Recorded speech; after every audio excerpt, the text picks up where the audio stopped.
Deniz Itxaso Eusko Jaurlaritzako etxebizitza eta hiri agendako sailburuak Eibar bisitatu du. Hegaztelai auzoan eraikitzen ari den babes ofizialeko 36 etxebizitzen sustapenaren eboluzioa ikusteko. Jon Iraola Eibarko alkateak eta Bizesako ordezkariek lagundu dute sailburua. Etxebizitza publikoen eraikuntzan berrikuntzaren eta jasangarritasunaren aldeko apostua egiten duen proiektuaren garrantzia azpimarratu du Deniz Itxasok. Hegaztelaiko sustapena aurrerapen nabarmena da Euskadin. Etxebizitza publikoen eraikuntzari dagokienez, fatxada industrializatuko sistema erabiltzen duen lehena izango baita. Metodo horrek epeak murriztea, eraikinaren energia eraginkortasuna hobetzea eta ingurune inpaktua minimizatzea ahalbidetzen du.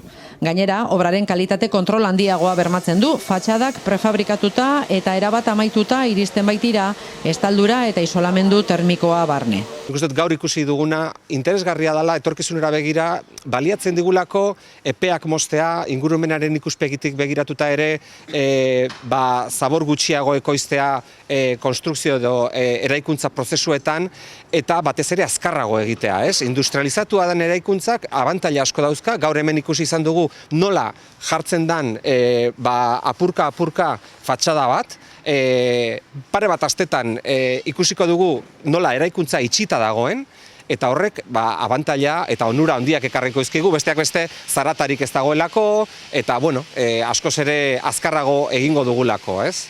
Hegaztelaiko sustapenaren funtsesko alderdietako bat energia eredu jasangarria da. Eraikin erabat elektrikoa da, isolamendu termikoa hobetzeko eta egoiarren energia kontsumoa murrizteko diseinatua. Gainera, termoelektriko bat eta kontsumo txikiko berokuntza igorgailuak konbinatzen dituen sistema bat izango du ur-bero sanitarioa ekoizteko.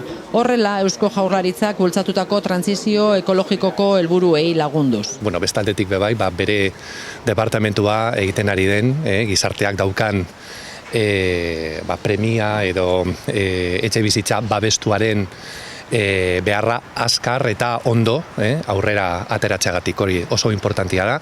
Proiektuak 4.850.000 euroko inbertsio izango du eta 2026. Urtearen erdialdean egongo da amaituta.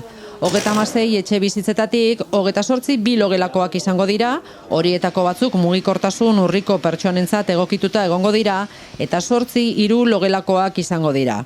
Guztiak alokairu babesturako izango dira.